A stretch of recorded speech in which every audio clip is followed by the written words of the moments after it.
I'm John, welcome to Forgotten Guns, where we talk about guns that have come here to the gun shop to end their lives, to end their careers if nothing else. And this is one of them. This is the Brno Model ZH301 over and under. Looks like a movie prop, doesn't it? I mean, that's the first thing I will say about it is it looks like a movie prop. It looks like something out of some kind of video game. It doesn't look like a shotgun. Certainly doesn't look like any shotgun that is regularly sold. Very different looking. It's because the action joint pin is at the top rather than the bottom. The whole thing sort of swings and moves very differently to everything else. So, the Brno ZH301, made in Czechoslovakia, apparently. It has, this particular model has a 28 and a bit inch barrel, solid top rib, solid mid rib, and actually the barrels are made fairly well. They're composed very, very well. 2 3/4 inch chambers, which is very nice. Double triggers, but with a bit of a strange function. But we'll get to that in a minute. So, hard butt pad, hard CZ butt pad. On the actual butt pad, there's a very little picture of a clay on there, which is quite funny. I'm sure you can shoot clays with this, but it's such an oddity that I don't think you would. I have shot one of these, or something very similar. I shot the 301, which is more or less the same, and it was horrible. But you know, that's by the way. So you have a hard butt pad, you have a walnut stock, which is better than some other things. It's hand checkered in like 16, 18 lines per inch, but that's very utilitarian, very okay. The top lever, when you push it across and open the barrel, it's got the whole breech slides back. Very, very interesting. That very, very interesting. Works very well in terms of it performs very well. Unfortunately, the top lever stops on these can jam, so they're not the smoothest things to open and close. And I say, if you don't push that across all the way and it does sling back, which is not going to do now, I'm trying to get it to do it. You go to slam the gun because you're not looking at it, and bam, it doesn't close. It just jams on the top lever. So you have a top locking bite there, but it's okay. You know, the whole thing isn't that bad. One of my favourite things about it is the way that it comes apart. There's a little button there. You push that button in, open the gun ever so slightly, push the button in, and the whole barrel system kind of just sneaks out thus, showing you all of its delightful workings. So, have a quick look at the barrels. It runs off an extractor. It's not even made of a single piece of metal. It's actually got a, where is it? It's not a weld line. It could be a single piece of metal. Doesn't really matter, does it? It's got an extractor, not an ejector, and that is all one-sided there, which is a bit strange. However, it's going to make just hooking them both out probably a lot easier than if it was, you know, one and the other, you know, sort of like on the Lamba or a lot of other systems where you have them both. And it works, it does work, you know, you're given that works. At the fore end, you've got a hole in the back here. Hole in the back, you have to put a screw in there, flathead screwdriver, screw comes out, and you have a little split screw here, so you have to take that out. But make sure you catch the little nut from the other side, that would be bad, and the fore end comes off, and you can observe all of the excitingness that is this. In fact, I don't know, I might have a screwdriver here that fits. I don't know.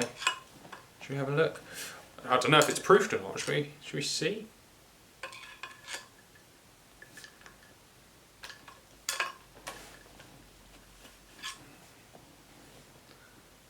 Might just actually be jammed in there. So we're going to leave that. Not that I'm particularly excited to check the proof marks anyway. They work. Come as fixed chokes. So you had the Z101, which came as 3/4 and full, and you had the Z102 that was skeet and skeet. This particular one, I believe, is, I couldn't tell you actually. I might have to go and measure that, but it feels extremely tight. Extremely tight. I'm going to try that one last time because it should just.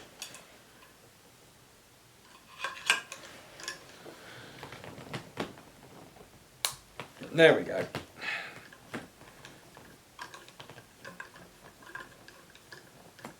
A nice long screw through the fore end there. Now to build them strong, given that, oh my god,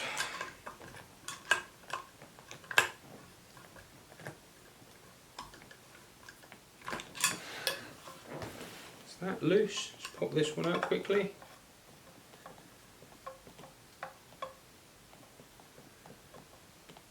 The beauty of cheap guns is you don't have to worry too much about them, or at least the guns that are destined for death, you don't have to worry too much about taking them apart quite so professionally. You can't hurt them that much. I mean, at the end of the day it's not worth a great deal, so just pop that in the back of that screw. If it wants to come out, just give it a...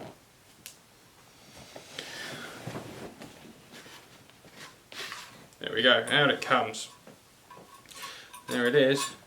Oh, delightfully rusty and not straight and tried to be wrenched off in the past in its life.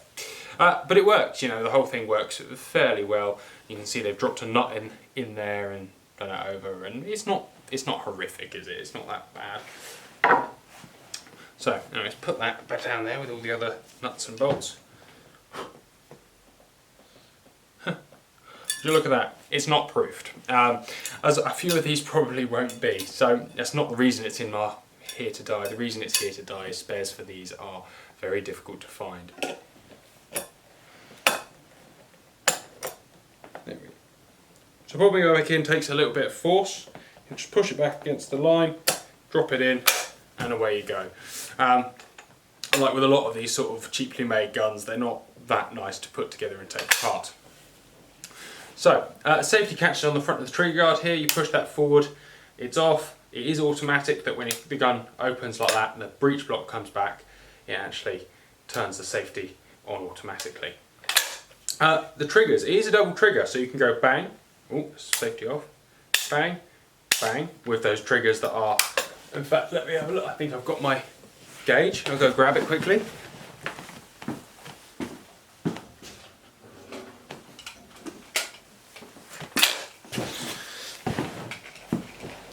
So, got a gauge here, let's have a quick look, see what these triggers are like. Safety off.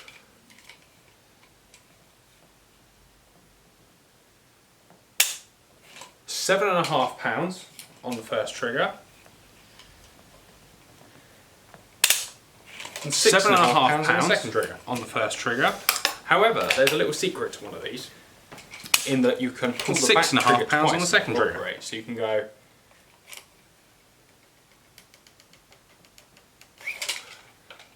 Safety off.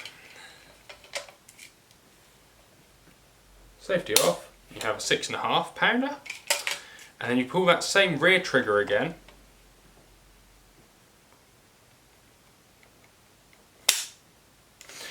For an off-the-scale trigger pull.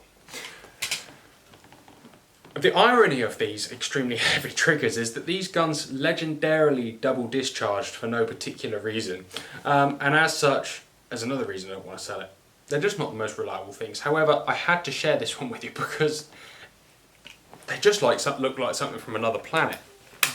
They really do look like something from another planet, especially with the fore-end off. Actually, with the fore-end off, I think I prefer it. It looks really smart without the fore-end on. So say goodbye to this one.